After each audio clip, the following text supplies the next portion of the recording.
Welcome to Origin Stories. I'm RD. I'm Parrott. We're telling stories behind the digital art revolution Each week we interview top artists. and live stream with the community. Let's go. Today is tomorrow's origin story. GM. GA. GA. Yeah, technically. GA thing. What's up, man? Chillin'. What's up with you, dude? Same, man. What a crazy day. What a crazy time. Yeah, looks like our view counter is broken, but there's definitely people watching. Hi, everybody. Hi, zero people. Just check on Twitter. On Twitter. We're good. Word. Welcome, everybody. Welcome. Happy Thursday. Busy week. I just got back in LA this morning from New York, but like I was telling Roger, got napped the whole way here on the airplane, so we're ready to go. Strong moves, man. Mad respect to airplane nappers. I've never been able to pull it off effectively, but I've always wanted to. I want to learn that skill set. It's not the best sleep, I'll be honest. But yeah. I'm feeling traveled out at this point, man. Honestly, I'm like, I don't want to look at another airplane for a long time. Dude, that's how I felt after the Vancouver, LA, Philly, New York, Philly, it was like I wouldn't change one thing about it, but I got back and I'm like, I need to stay put for a couple weeks. Yeah. I think it's good for the mind and body. Exactly. So, dude, where do we want to? Well, why don't we start with you, man? Because you sold a wonderful piece of artwork this week. You want to talk about that for a minute? Sure. Yeah. So that was the piece I created for Zero X Society earlier this summer, which was, I think, my first digital gallery show as well in Montreal, which is very cool. I met the collector Jeff Bezos' foreskin recently in LA, and they actually were able to go and see it because they're from Montreal. So it was cool connecting with someone in person that was actually there to see it. So the piece is called Dreaming with My Eyes Open. And when I was in New York this past week, Matt Medved introduced me to his friend Blockchain Brett, who is an awesome collector. One of the, if not the biggest one-of-one Coldie collectors on Super Rare. Beautiful. Very cool guy. We were just talking about NFTs and art, and he was like, I want to buy a piece of yours. So we got it set up. And he is the new proud owner of that. Congratulations to the both of you. Thank you, man. Thank you. Like I've been saying, 101 season's coming. 101 season's coming. 101 season might be here, man. We had another bunch of one-of-ones go on Sotheby's today. It was a big day for Sotheby's. I think it was the first time that they had done a live auction, like a literal with the gavel and the person. First time they had done that with NFT artists in it. And so it was the Steve Aoki curated collection with Raf Grassetti, Ness Graphics, Krista Kim. Who am I missing? There's a couple. There's two more, I think. People Pleaser. Yep. And one more. It's 3 letters. KYT, something like that. I don't know the artist that well, but I'm not sure. Yeah. Shout out. I think that's right. Yeah, man. But what a wild thing. Like, even before the auction went live, when they were doing so there was broken into like 3 lots of 50-ish pieces each. When they did the first lot, just watching that auctioneer, it's a whole different level of intensity when the auctioneer's like, who's coming in? Are you coming in? Are you coming back in online with the bid? It's just a whole different ball game from the usual click, you know? Definitely. Yeah. You might have that like conversation with yourself in your head if you're on the internet, but when someone else is saying that out loud and everything, I wonder like what the history of that kind of like auctioneer culture and that like style of like going once, going twice, like how that evolved throughout human history, and just such a weird thing. I like it. It is. It's very peculiar. Yeah. Peer pressure. A lot of peer pressure coming from that auctioneer. Oh, definitely. You're going to regret your life if you don't place that bid. You're going to place that bid. You're going to come back. That's the tone he has, you know? Yeah. Definitely. Yeah. And then the gavel slam. But yeah, man, I'm really grateful. I won the Raf Grassetti piece today. I did not expect it. I did not. I truthfully, I did not wake up today expecting in any way, shape, or form that I would be able to compete for that artwork. And I'm really, really happy it happened. I wrote on a tweet shortly after, I said it and I mean it. It's like every time I collect a Raf Grassetti, I make peace with never being able to collect another one, especially Yeah. one of ones or anything along those lines. I just really, I believe in him as a human being and obviously as an artist, like just extremely accomplished outside of NFTs. Came into NFTs with a bang and has continued to trailblaze. And I really just see him like so crystal clearly sitting in the museum one day. And it's up to him, obviously, but if he wants to stick around, I think there's going to be a good home for him in NFTs for a long, long time. Yeah, I agree with that. Definitely, man. Super talented. And, it's, I think still at this point in time, it's hard to find those kind of people who have like that kind of history, to that level of skill and vision, and then 3, also just understand NFTs and are able to just like flourish in the space, and I feel like he's one of those people that has all 3 of those traits. I agree. And like pops up a Discord over, basically overnight. It's like 2,000 people in there with what feels like completely organically. Like I've never felt like, I've never felt like Raph drives hype culture too far. Like I think he's very clever. I think he's very clever on social, but I don't think he like really dips into that side of things. So to see that level of support instantaneously with almost no advertising, I think speaks volumes of the of the crowd that sees what he's doing and believes in it. Yeah, and just the quality of the work itself. Yeah, agreed. Yeah. His piece for this auction was very, very cool. Really cool. Some interesting stuff going on there, and his first minted NFT on his new Manifold smart contract, which was awesome. Awesome. So you were saying earlier it split into 5 101s. I think there have been like pieces of info that have dripped out. It wasn't made super public, but he has put it on his Twitter before. I think that's the plan, which is incredible. Okay. Cool. So I think in some way, shape, or form that trips off after the sale passes along, the NFT lands in the wallet. So there's something up there. I actually don't know exactly how it will go down, but it's Manifold doing their magic. Manifold magic. Manifold magic. Yeah, man. And then Nest Graphics, got to give the shout out over there. Nest Graphics goes for over $200,000 for his 1/1 kill screen. So proper. Amazing. And yeah, again, just like expanding the conversation to include more good people, just more good people. Yeah. X Copy with some wild sales this week. He broke this super rare all-time sale like one day after the other. Yeah. And then it's been like a mad dash everywhere. So possibly Snoop Dogg, right, or someone associated with Snoop Dogg. We'll see. Maybe. Who knows? Bought the second one for $3.8 million, which is absolutely incredible. The 3rd or 5th highest purchase ever for a 1/1. It's one of those two. Yeah, one of those two. And then the mad dash for like all fringe X copies. Everyone's looking on OpenSea, and everyone's looking on Known Origin and Nifty, and Floor just getting sucked up. It's getting sucked up. There was a big controversy with even a proof of attendance token that he had done a while back. Wow. And there were like apparently there were a bunch of forgeries of that token. Wow. And proof of attendance, like they basically shrugged at it and they burned all of the forgeries, and a lot of people lost some ETH. So you gotta stay sharp out there. A lot of savages. It's much quicker to move forgeries in this space than it is in the physical world. That is true. That is true at the current moment. Yeah.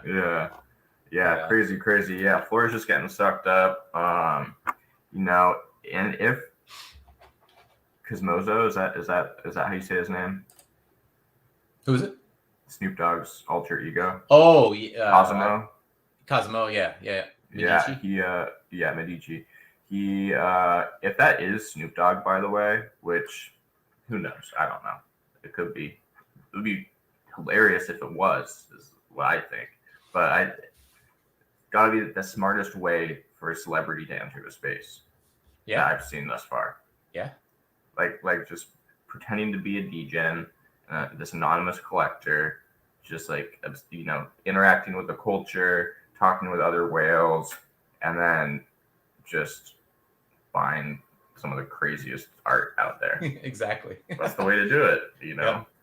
If a celebrity came to me and they're like, how do I enter this space? I'm like, do what Snoop Dogg did. Mm-hmm. I want to know the real story, right? I want to know the real story. Is it Snoop Dogg? Is it like an associate of Snoop Dogg's? Is it a collector who talked to Snoop Dogg and they thought it would be funny? Like, exactly. There are a lot of potential outcomes here. Yeah. But I mean, Snoop Dogg is definitely playing. He's definitely playing with it. He's out there. I think he tweeted. He quote tweeted the X copy artwork and said, "Game recognizes game." Yep. So he's doing his thing. He is for sure. Yeah. It's good stuff. No matter what, it's just great content, you know. It is. It is. No question about it. And it supports artists, so I'm all here for it, man. Yeah, man. Yep.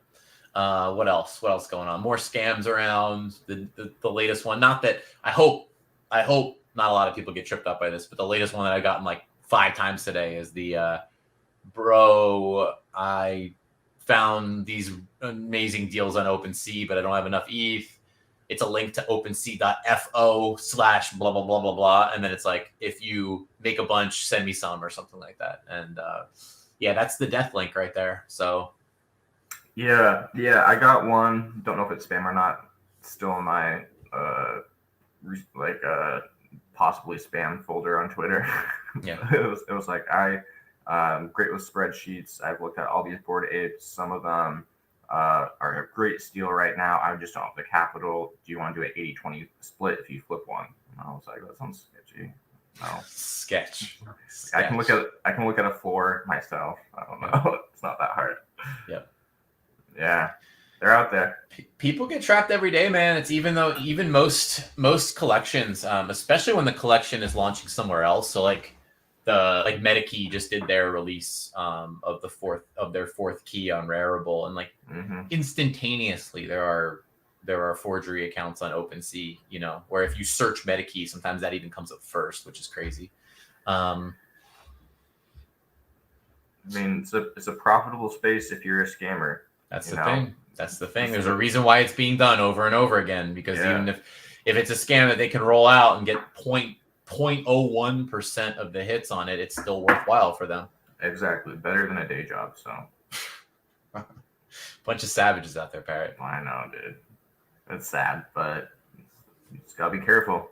Yep, it's part of the space. You know what? It's part of the space, and it's part of the opportunity, right? It's like we're all in this crazy space, and I think it's important to balance out those discussions and say, why does that exist? Well, it's because we all have this incredible opportunity. Like we're all assuming a solid measure of risk, period. You know, and it's because there is a gargantuan opportunity in front of most of us. And yeah, I mean, stay sharp, stay collaborative. You know, I think it's important that like we get on here and talk about it. Other people do the same. Just keep churning through these, like the next one. There's always going to be a new one. And so let's stay on top of it and talk and be safe. Yeah. We're not seeing it. You're not seeing any comments, are you, by the way? No, I was wondering about that too. Okay. So I see a few on Twitter. So yeah, everybody, we like through StreamYard, we had to rehook up our Twitters. It switched off of, like, it used to be through Periscope. Now it's just Twitter. So yeah, something's up with the view count and something's up with passing comments through. Yeah. We'll figure something out if this issue persists next week. Yeah, but hit us on Twitter. I think so. I don't know what you're seeing come through on your end. I think I want to give a shout to Who Done It, saying congrats on the raft piece. Definitely appreciate you, man. Jay Pierce sends a heart. We love Jay Pierce here at Origin Stories. Yeah. Yeah, just not. Oh yeah, there we go. Yeah, so yeah, I guess the comments are coming down on the actual Twitter thread instead of whatever it usually does through here. We'll keep our eyes on Twitter. All right, we'll do that. So what we mean is to keep the comments coming. Keep the comments coming. Fire some questions our way if you want to hear about anything. We'll keep jamming on what's going on here. Yeah. Just tag us on Twitter, or I have YouTube popped up. I think the YouTube comments will come through clean. So just in case anyone's doing it from YouTube, I don't think that connection changed, so I would imagine they pop in here. Yes. Okay. Cool. And that is NFT origin stories.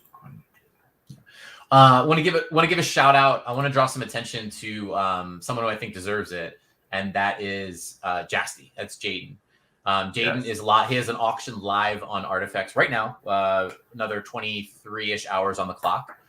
There's some bid stuff going on over there. There's some bid shenanigans. Some bid shenanigans. Not gonna make a comment at the moment on, it's essentially GTO. There's a game theory optimal way to play bidding, but then there's also a human and respect to the artist way to play bidding.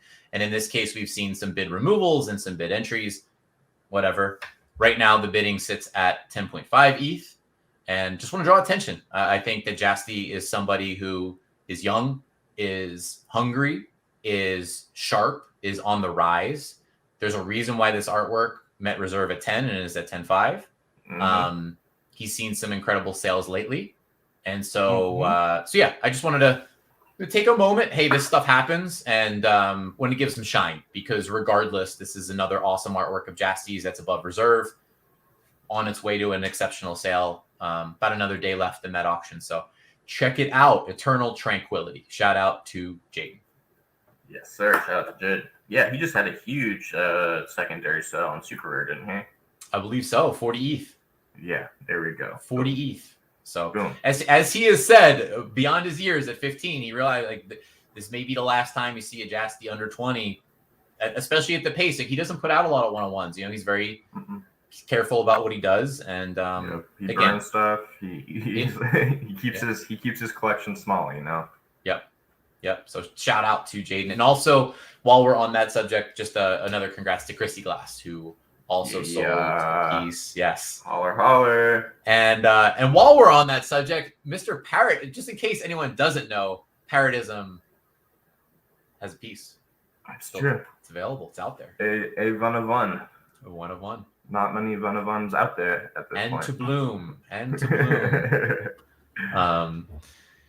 Let's see. Who done it clarifies the RAF, or adds to his RAF comments, says, RD, you don't even realize the deal you got on the RAF yet. 5 individual pieces for less than his last one of one drop. Yes, sir. My man, I'm aware that something is up there. I feel like I found a hole in the universe today. I really don't understand how or why it happened, but I'm not one to spit in the face of a lucky moment. And that hey, look at I don't know. We'll chalk it up to good karma. Sweet. I like that. I'll take the good karma. And regardless, it's like when we're talking about, and I message Raph this as well. It's like when we're talking about these type of dollar figures, it's like, am I surprised that I got it for that I expect to get it there? Of course. I'm surprised. No, I didn't expect to get it there, but we are talking about an incredible sum. We are talking about a huge congratulations and a huge moment for an artist at another big auction house doing the thing. Awesome. Incredible. Yep. So anyway, cool. What? Oh, and who done it adds to that, and so adds to the RAF lore. He says, "R.I.P. Hardick." That was an unfortunate moment. So I know it seemed like Hardick, who's I guess another collector in the space, was commenting on a RAF thread. Was trying to figure out how to connect and bid in ETH, I believe, and there were accounts that he was not allowed to use his own wallet, and so I think that affected his bidding in the Sotheby's auction. So yeah, there's still a learning curve between us and the auction houses and the auction houses and us. Yeah. It's still a new thing. Dude, you know what I felt good about? I want to give a shout. I don't know. My experience was over at Christie's before. It may have changed. So I want to give, I want to give that space. This is not a current critique. This is a past critique. I've won a RAF at Christie's and Sotheby's. Back when the Christie's piece was, at that time, I think they did a horrible job of making it clear of the hammer price and the taxes and fees that are tied. I remember it was almost buried. It was almost deliberately invisible. That's how it felt to me. They may have changed it. I like them. Good, keep going, keep doing you. Yeah.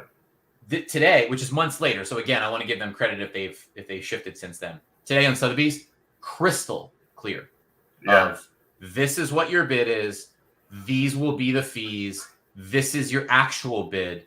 Do you accept your actual bid? So I just want to say, like, good on them for leading with that and not encouraging action and kind of like leaving that off to the side until the end. Creates in my opinion, creates a much better vibe to the experience. You know exactly what exactly what that final price will say, and there's no surprises along the way. Transparency is key. So well said. Well said. Yeah. And on the other side, I'd be surprised if they haven't changed it over at Christie's. I'd be surprised. So and if they haven't, please do. Please do. It's all a work in progress still, it seems, Exactly. Yeah. What's going on with POC? So much stuff I've seen popping up this week. I did exchange. I had 7 pages, exchanged one of them for a lost poet. Mm-hmm. But I also feel like there might be something that happens if you hold on to the pages. So I don't know. Yeah, I'm working over. I think I'm going to try to write I don't want to lock myself in, but I do think my Monday RD report is going to be like a mini thesis on pages and poets' opinions. Good. I think it's really bro. Well, okay, so I'll give you let's talk about what is known right now. Yeah. There's obviously POC's a master marketer with a ton of substance behind it. I think that's what makes them so fascinating to observe and to be a part of an artwork or a game. Mm-hmm. The craziest thing is he's almost definitely evolving it real time. I think there's a ton of planning. Mm-hmm. And I also believe there's real-time evolution going on. That's what I think can be maddening to play the game. Yeah. My belief is, I should say it this way. My interpretation is that at one point in time, the original pages were only created to avoid gas wars and birth poets. Okay. However, it's become very clear that either I'm off base on that, or it's evolved now to the point where those original pages can and will play a role. And my interpretation of the role that they play is you essentially somehow you'll merge a page with a poet or inject a page into a poet or burn a page to a poet. And then that poet will evolve in some way, shape, or form. So there seem to be hidden traits and probably capabilities of that poet where those pages contribute to rarities.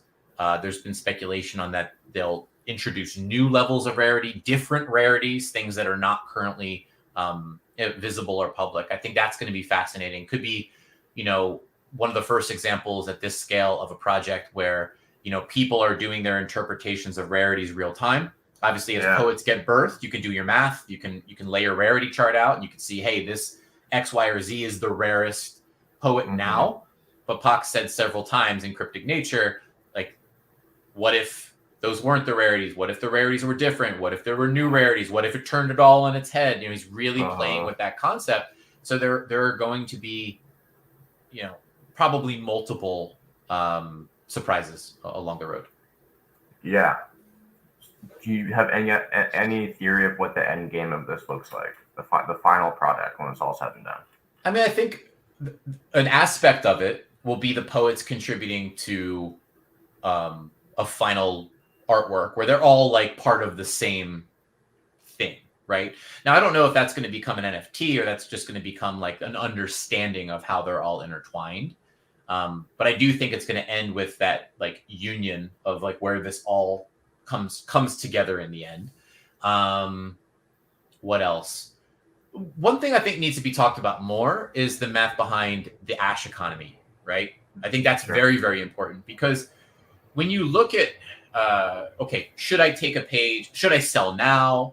Let's say you're in it just to invest in the project, right? Sure. And you're playing the game. You're like, when do I exit? Well, you could exit now. You can wait till phases persist. You can convert to poets. And I think the Ash analysis happens there where you will not be able, at least currently, to burn a page for Ash.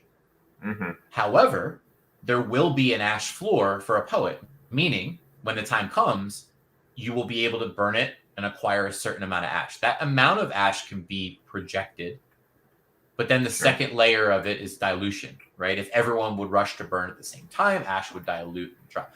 That is a fascinating analysis, because if you do that analysis, you end up with multiple ETH per poet, even with some dilution factored in. If there's extreme dilution, that would change. But with a reasonable amount of dilution and you project ahead in ash, it does seem like each poet is worth multiple ETH, which is really interesting because they're trading right now at just over 1 ETH.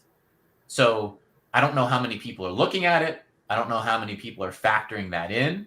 Mm-hmm. You probably should. You should be aware of that. Create your own interpretations of that, or talk to someone who can, and figure out the union of this Poets project with the ash economy. Yeah, that's a good way to think about things. I'm trying to think about with the poets in the pages. What does a poet do to a page? They write something on it, right? They like.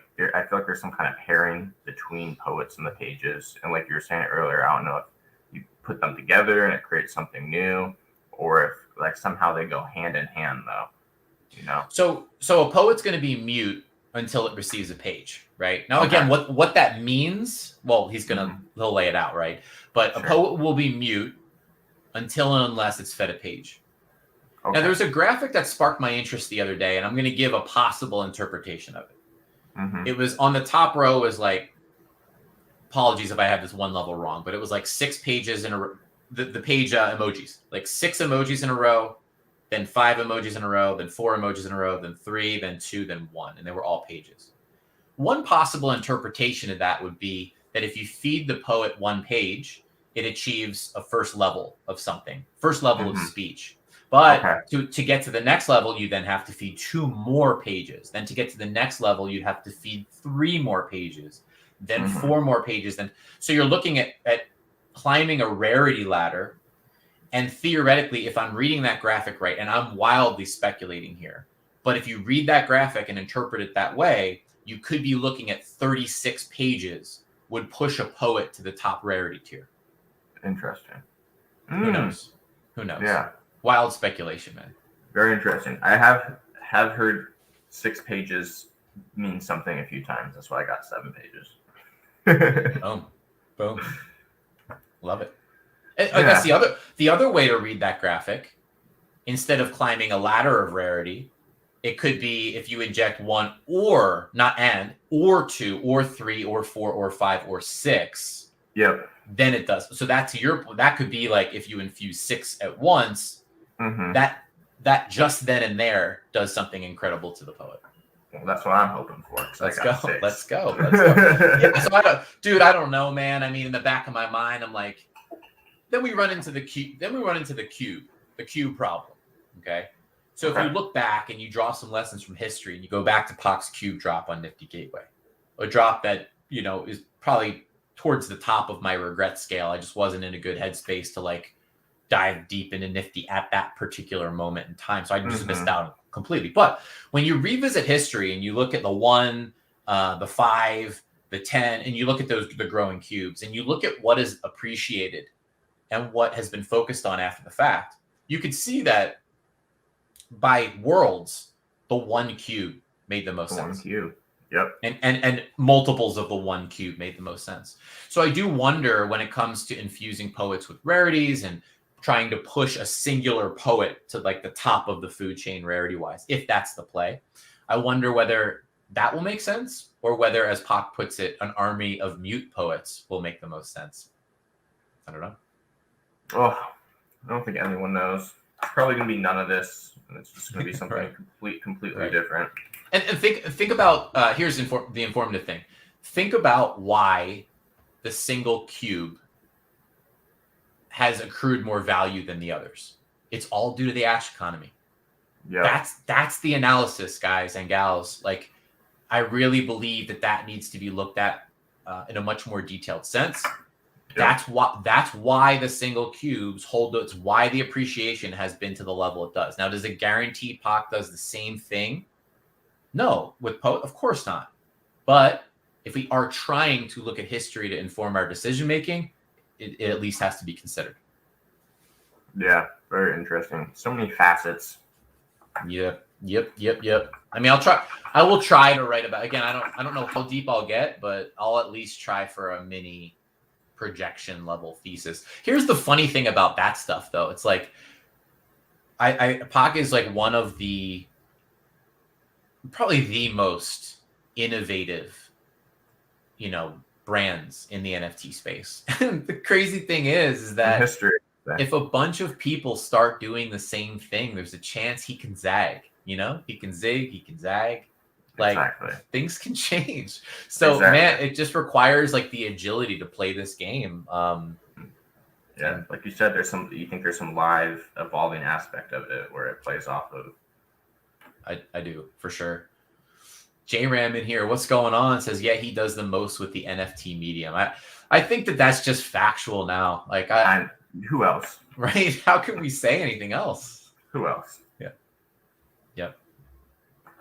Yeah, man. Let's see. Foundation. Do you hear the Foundation news? Yeah, with Manifold.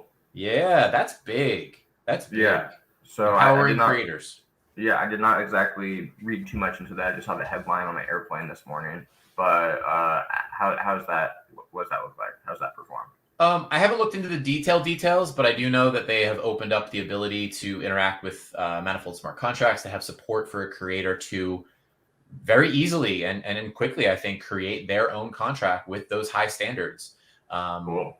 And they're supporting collections, meaning they can do, many pieces as part of the same umbrella, which is innovative. It's a very interesting step forward.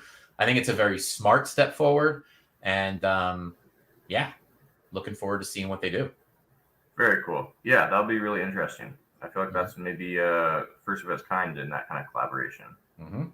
I mean, obviously, we were talking about this earlier in Twitter DMs with if something connects to OpenSea, you have a little bit of restraint on exactly what a smart contract can do. Foundation, though, is its own platform.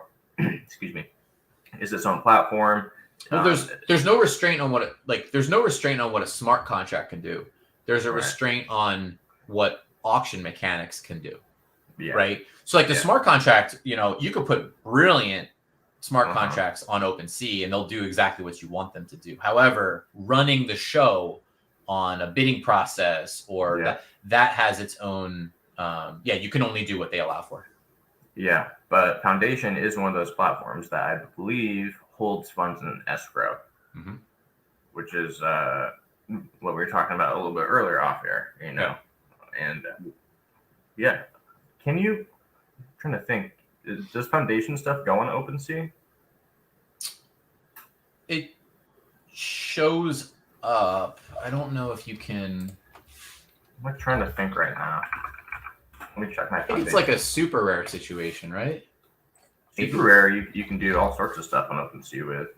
I mean, you can sell super rare stuff at Rarible on OpenSea. Yeah, I think it's the same situation because you can look up the Foundation OpenSea page. Yeah. Pretty clearly, there's stuff going down. Oh, interesting. In my Foundation, I'm looking at my collection right now, and my fuck crystal shows up in here. Really? Yeah.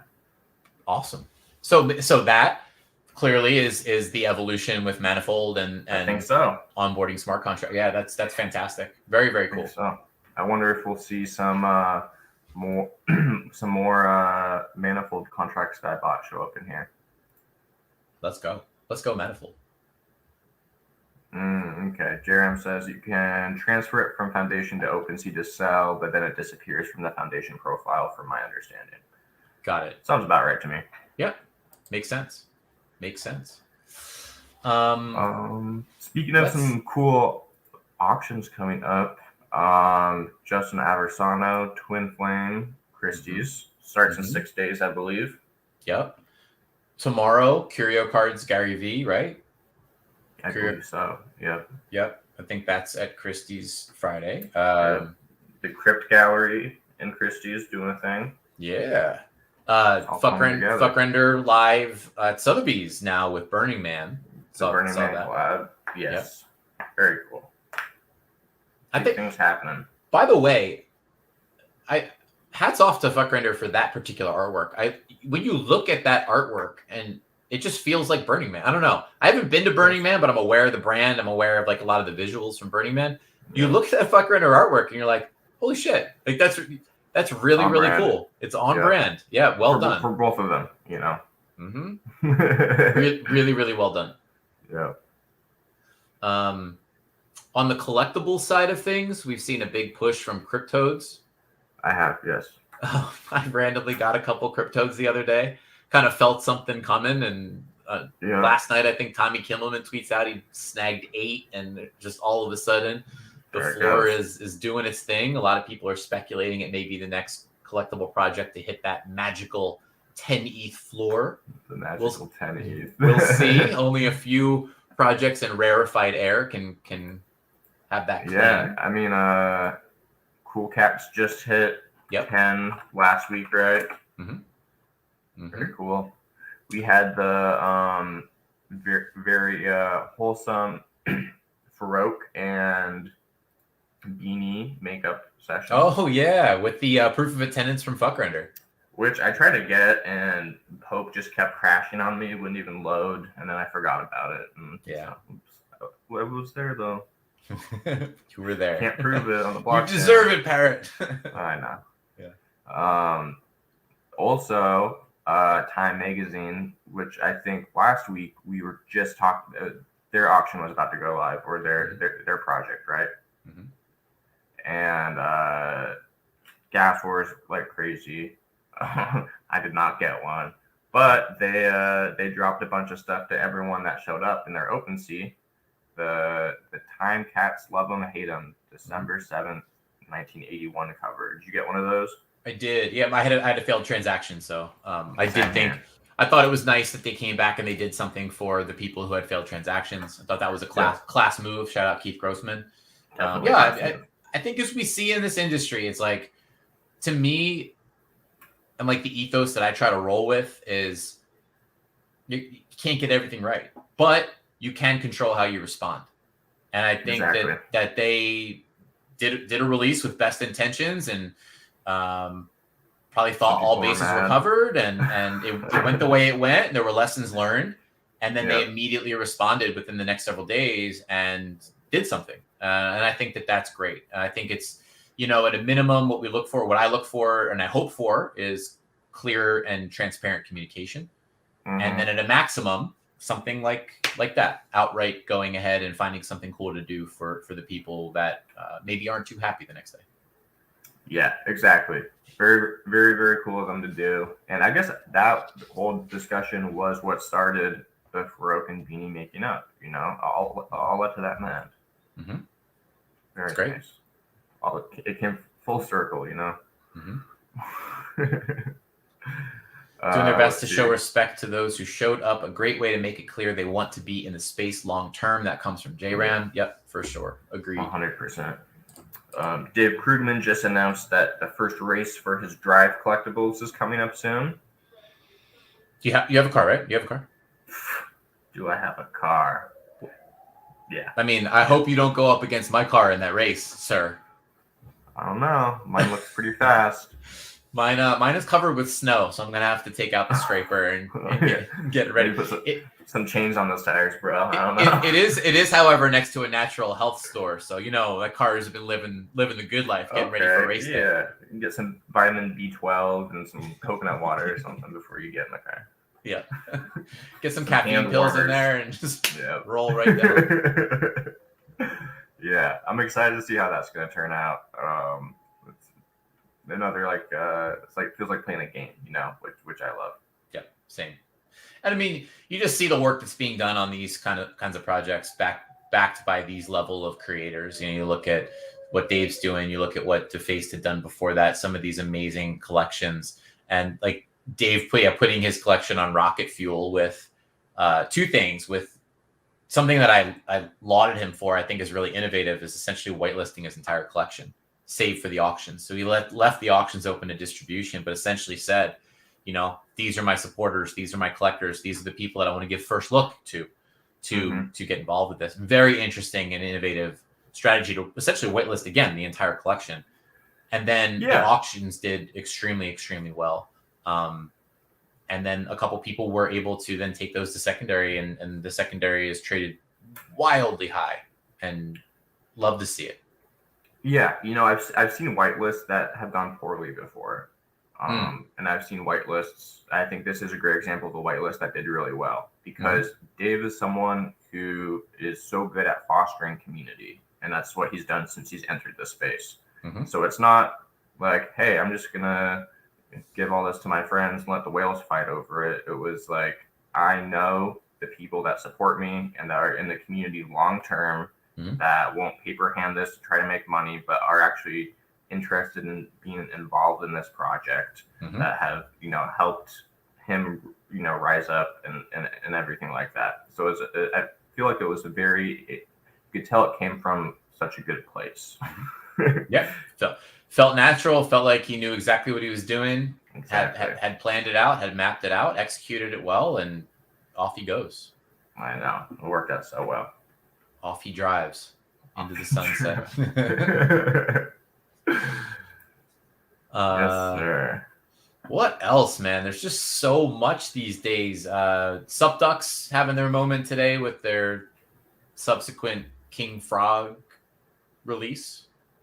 Oh yeah, I heard literally the fucking day after I sold mine, they're like, oh, we're doing more, and now you can stake it and get these coins, and blah blah blah blah blah. Yeah, and then some big influencer or something changed their picture to a subdeck yesterday. Yeah, space banks. I'm out of most of mine, so I have two. I do have two left, so I will have to be happy with those. It's all right. It's not like at least it's a collectible, and I look at I'm sure you do look at most collectibles versus a 101 art or two very small term collectibles from other artists differently. I look at Subducks. Am I a fan of the art? It's all right. It's not that much different than like most of the other profile pictures. Boo, Parrott. I'm just saying, it's I don't look at that. I'm like, wow, this is like belongs in a museum. Right. I might even say that about Bored Apes, but don't quote me on that. But so when I part with them like that, it's not like I went into it like I'm gonna hold this forever. Right. And this is going to be something I cherish and look at and feel connection to an artist and a person in this space with. It's much more clinical than that, I think, for me.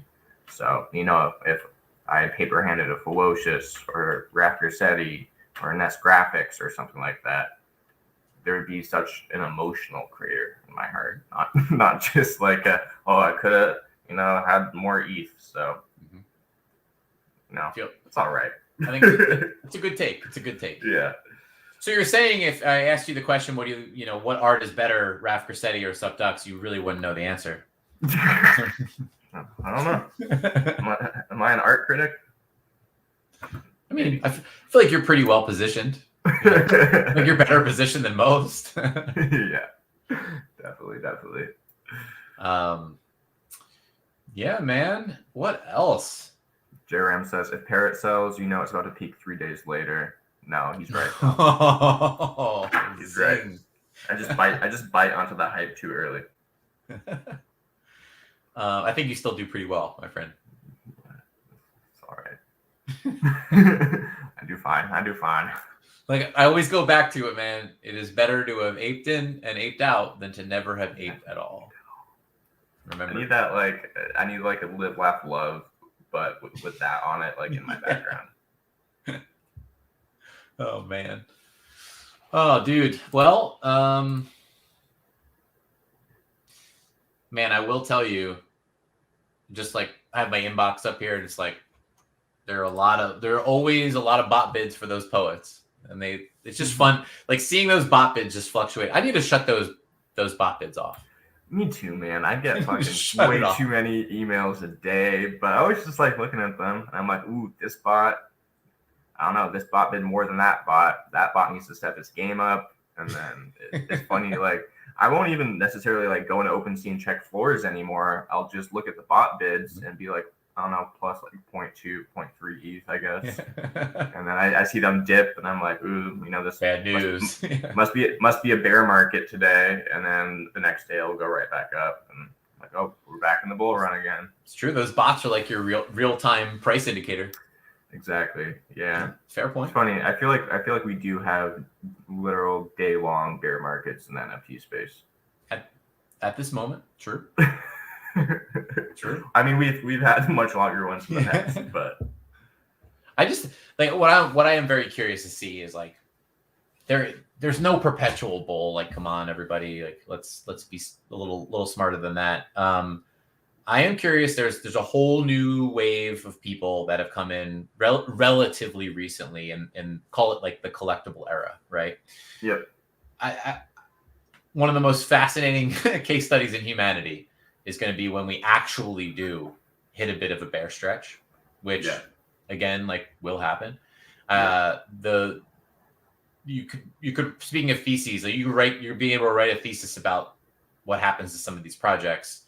I just hope everyone's in a decent spot when that time comes. Hopefully that's not for many moons and many months, but when it hits, it's going to be interesting. Yeah, when it hits, we'll know it when it hits, I feel like. Yeah. And all the jokes about illiquid JPEGs will come true. Yeah. Right. And you just look at like the standard.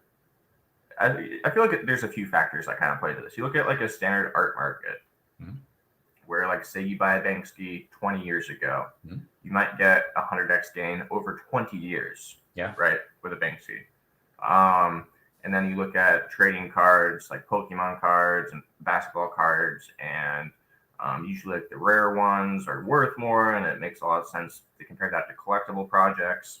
But still, like, you don't, and I guess you could like open a card pack and pull out a super, super rare card. But a lot of that also is like, it's the Gen 1 Charizards. If you open a pack and pull out Charizard now, it doesn't really matter that much. It might be worth $1 more than the other cards in the pack. So it's, this is like the first market you see, at least that I've seen. You look at stocks or even like crypto and altcoins. There seems to be so much more like ways to 100x off of these things. Is that sustainable? Probably not. And inflation's happening, so it does make sense over time. Prices do go up in a dollar amount, but it's just a very interesting time to be alive, my friend. It really is. It really is. It's years compressed into weeks. Exactly. Which is wild. It's a wild thing to live through. I do wonder, 5 years from now, when I think we'll be through a bear into, a bull that doesn't look quite like this one. Again, I think we're still early enough where those swings are so insane and wild, and that smooths out over time, where maybe it's not the 20-year Banksy example that you gave, but maybe it starts to look more like at least years plural instead of weeks or months, Yeah. I mean, I wonder how we'll all look back at this time. Yeah, you could probably compare it to something like Bitcoin, right? Where it was 10 cents for a long time. And then over the course of like a year or two, it went up to like $100. And if you bought a bunch at 10 cents and it hits $100, there's your 1,000x right there over the course of a year or two. And then it seems the way Bitcoin goes, if you look at the graphs, it starts to slow down a little bit over time, right? Yeah. I mean, and you still have like 4x this year or something, from 18 or 12k or 10k to 60k. 4 to 6x this year, but that's different than the 1,000x you experienced when it just got started. And I think that plays true here as well, where these projects are going to start to appreciate at a slower rate once more people know about it and things settle down a little bit. So I don't know. Get in while you can, guys. Act accordingly. I mean, I do think projects like CryptoPunks, X copies, 101s, possibly Bored Apes, most likely, and maybe a few other collectible projects will. Like if you sold Bitcoin at $100 and you bought it at 10 cents, that's great. But it'd be even better if you still held it all right now, And I think some of those projects will kind of play into that same theory, where like if you buy a CryptoPunk right now, maybe you want 100x on it in the next 10 years. But if you're holding some and have already 10x on it, it's much better to keep holding. Yes, sir. We'll see.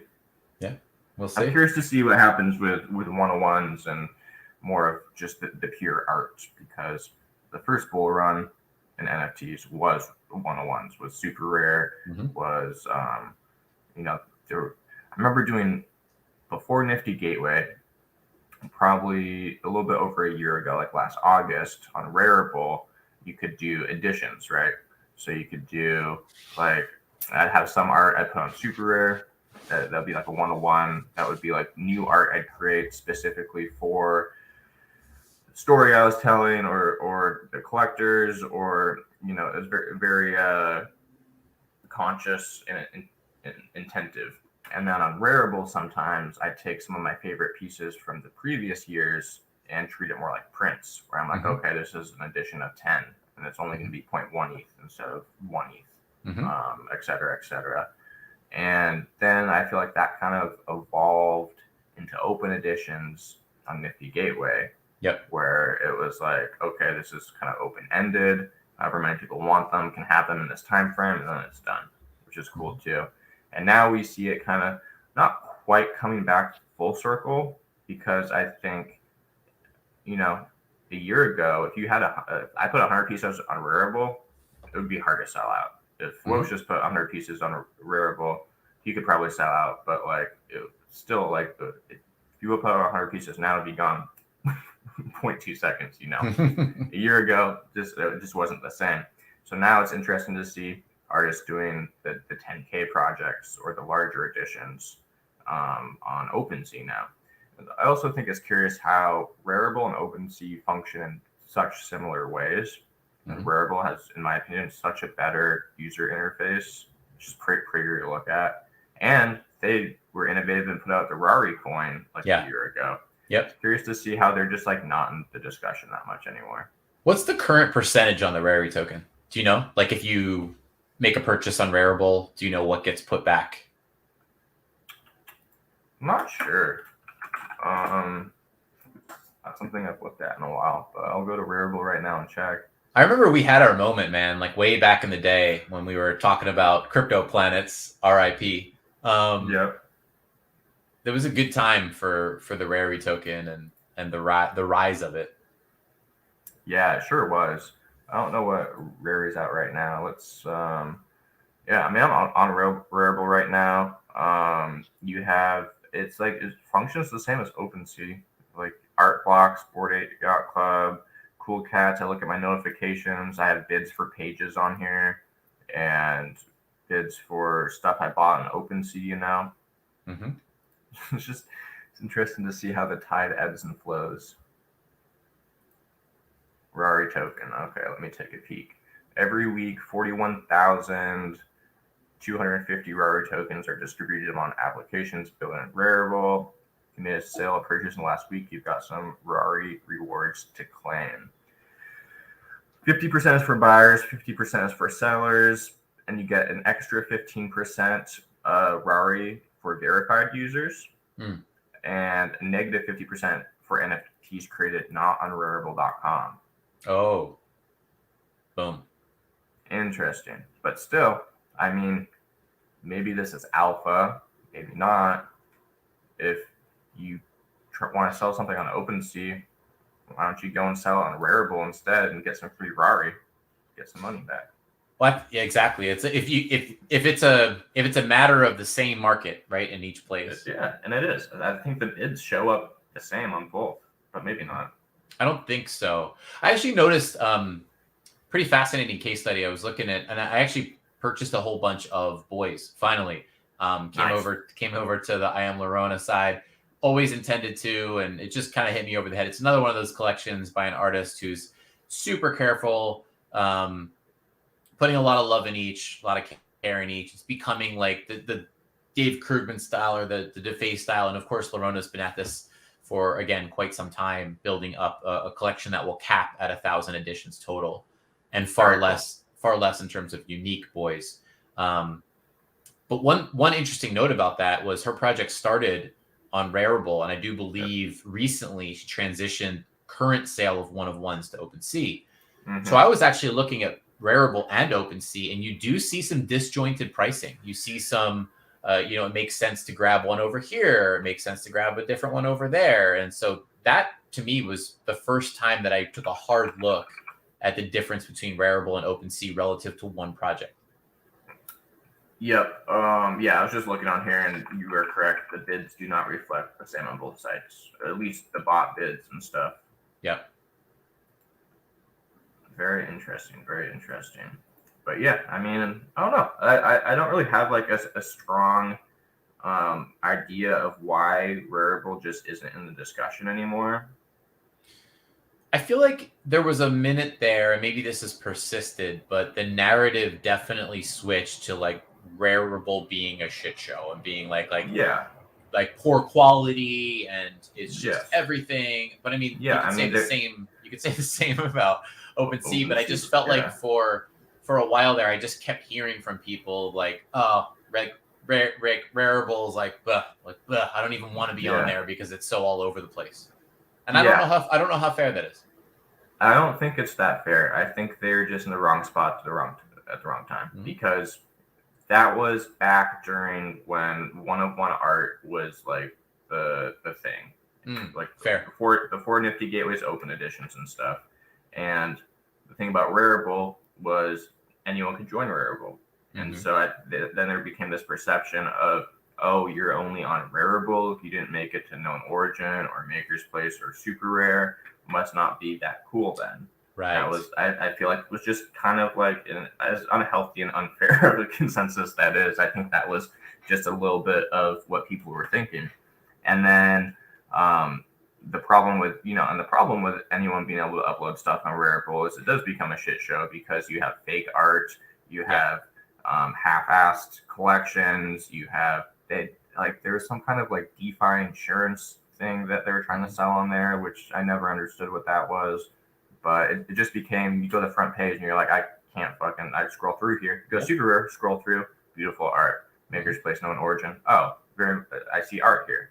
You go to Rareable, it's just like, who knows what the fuck I'm looking at. Yeah. But if you do that with OpenSea right now, it's the exact same thing. Yep. Where it's like, I was like, I don't know what half this shit is. Half of these are fake. Half of these are just like stolen and ripoffs and copies. And just like Rareable, OpenSea has verified collections.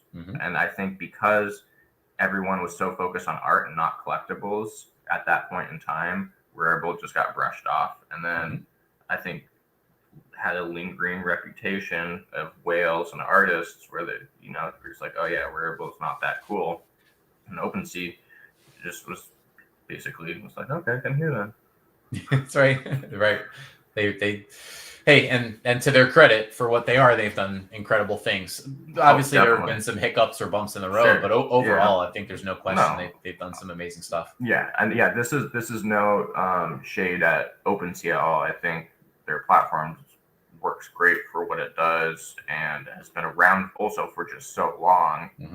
There's this historical aspect. It's very easy to create a collection if you're a creator, and it's more of just like, I wonder why like no one talks about Rareable anymore. It was kind of cool.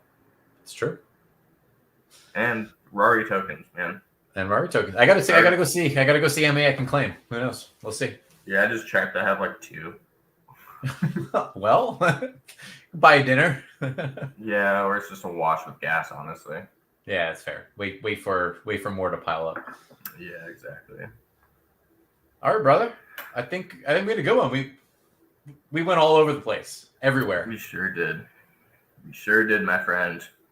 I like it. Right. Well, welcome home. Get some sleep. Thank you. Until the next time we meet in the same city, which will take a few weeks here, and then we'll collide again. It's going to be NFT NYC. Boom. It's coming up. See you in a month. Exactly. And see you 4 next weeks. week. I like saying 4 weeks because in my head that seems shorter than a month. Or yeah, I like it. All right, buddy. See you next week. Thanks for tuning in, everyone. Goodbye. Over and out. Thanks, everybody. Hi, JRM. We did say hi to you.